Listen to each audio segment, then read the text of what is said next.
Good evening. The news now from Meridian. A young woman is believed to have leapt to her death from a railway platform in Sussex. The accident happened at Hampden Park Station near Eastbourne just before 4 o'clock this afternoon. A man in Essex has died after becoming trapped in his vehicle in a road crash. It happened in the early hours of this morning at Hanger Hill in Hutton near Brentwood.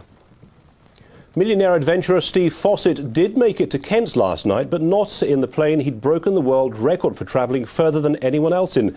The global flyer developed a major technical fault on its final approach to Manston and was diverted to Bournemouth for crash landing. Hundreds had turned out at Kent International Airport. Our transport correspondent Mike Pearce joined them. For Steve Fossett, it should have been a record-breaking landing at Kent International last night. It ended up as a full-scale incident as a mayday was declared near Newbury, followed by an emergency landing at Bournemouth. The Virgin Global Flyer had severe problems with its generator and a large-scale electrical malfunction. With the plane short of fuel and the windows iced up, Fossett had only minutes to touch down. Eventually flown to Kent last night, he picks up the story. Made the landing just in time before I was, because I was also running out of fuel. I only had barely enough fuel to complete the trip. And touched down, and then both main tires blew out too. So I just add to everything else. So it was too exciting of a finish. For hundreds of local people who turned out to watch the landing, bitter disappointment. It's such a disappointment. I mean, say when we saw him sort of divert slightly, and someone said to me, "Oh, he's going to Bournemouth." No, it can't be. But then it was confirmed, and we're just so disappointed. It was a great opportunity to put Manston on the map. And although not in the Virgin Global Flyer, he was flown to Manston in another plane to meet the press and a champagne reception. And at the end of the day, the people of Kent did get to meet Steve Fossett. He did come here at the end, 4 days of high drama. It almost didn't happen, as he said himself. He's lucky to be alive. Mike Pearce at Kent International Airport for Meridian News. As a teenager, it can be hard to open up about your problems, but one service in Sussex wants to make it easier for young adults to communicate. Marcella Whittingdale reports. A poster that really connects with young people. That's the image judges were looking for to go up in buses around Sussex. With her striking picture of a young man with his mouth zipped up, 17-year-old Kaylee Hand gets the message across that teenagers shouldn't keep mum about their problems. Young people tend to just keep quiet about things. I thought it's like keeping zipped. So that's how I came up with the line, "Why keep zipped?"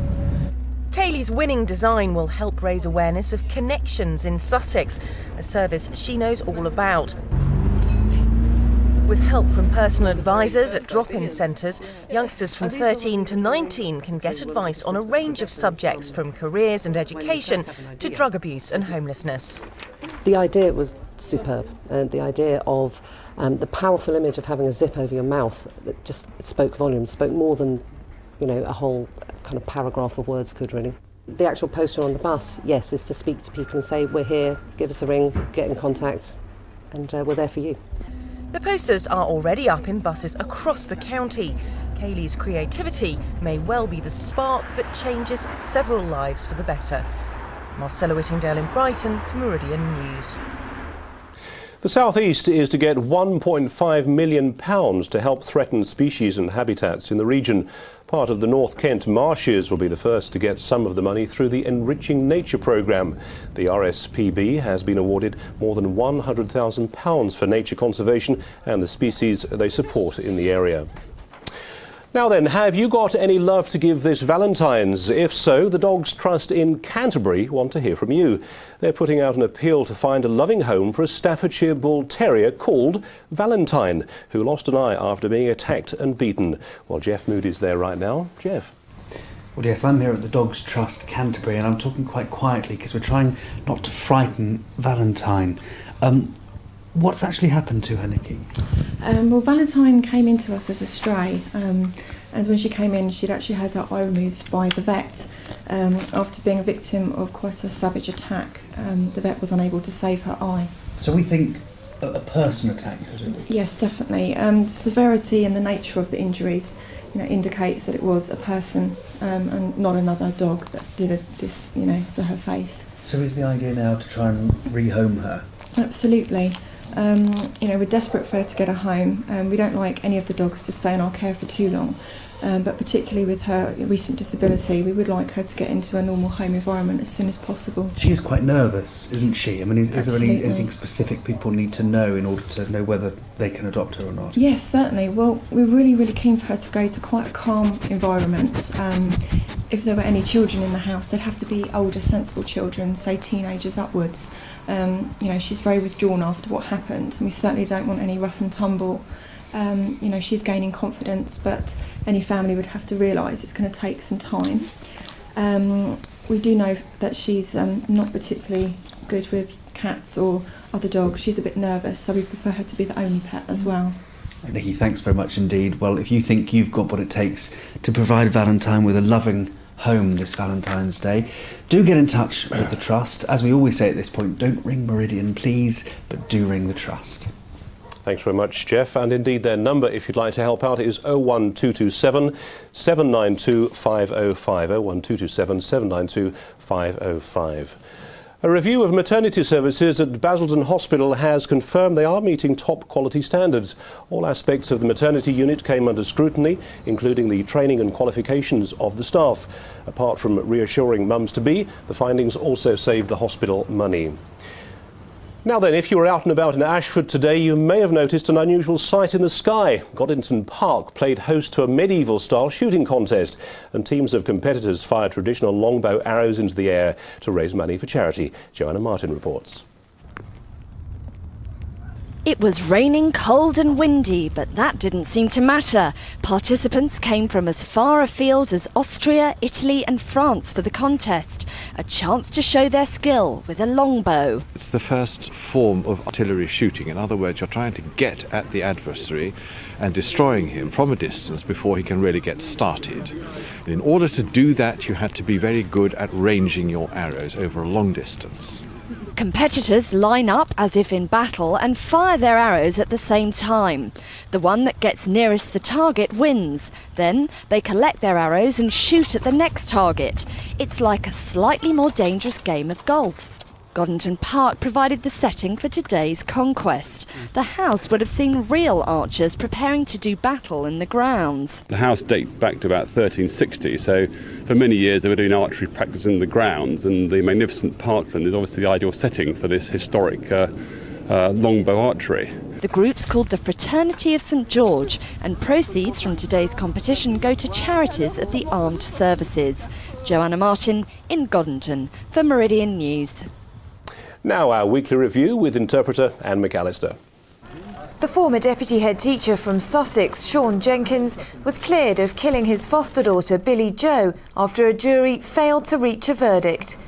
Sean Jenkins criticised Sussex Police's investigation. Billy Jo's natural family say they'll consider a private prosecution against him. This week, ITV launched its Carers campaign and Meridian played its part. We highlighted the plight of several families across the southeast who find life tough caring for loved ones. Now the government has agreed to appoint a carer czar who'll champion the rights of people who look after sick or disabled relatives. Parents protested about plans to close and merge some schools in Kent. They lobbied councillors outside County Hall in Maidstone. The council insisted it must reduce the number of schools because the number of pupils is dwindling. Pupil numbers are expected to fall by 19,000 over the next 4 years.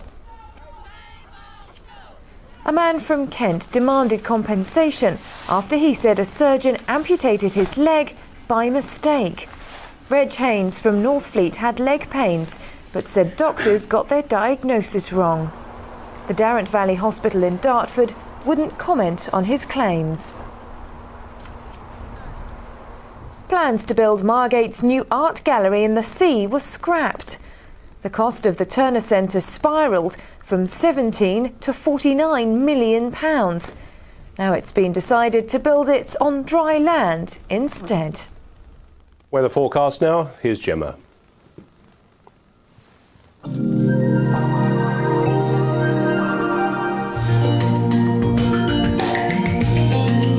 See France, Dover Calais Ferries, sponsors of Meridian Weather.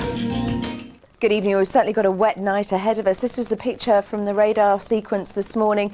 You can see that band of rain steadily moving its way southwards and eastwards, but we have got more of this rain, as you can see here, steadily feeding into our region. So it does mean we've got a damp night to come. It's certainly going to be fairly misty and murky over the hills too. Temperatures between 6 and 7, so very mild. No risk of frost. And tomorrow morning, a dull and grey start to the week. We are going to see this rain persisting, just light rain and drizzle though tomorrow. Those winds fairly brisk and from the southwest. As we get into the afternoon, the wet weather is going to stay with us for a time. We will see one or two brighter spells around though. These temperatures gradually getting into double figures as we go through the afternoon, between around 9 and 10 Celsius. 10 is 50 degrees Fahrenheit. Now, we will see a mixture of sunshine and showers as we go through the rest of the week, but it is going to be fairly breezy. Those winds gradually gathering pace as we move ahead towards Thursday. And on Thursday, around the coast, we could actually see some gale force winds. Temperatures between around 9 and 11. 11 is 52. Bye for now.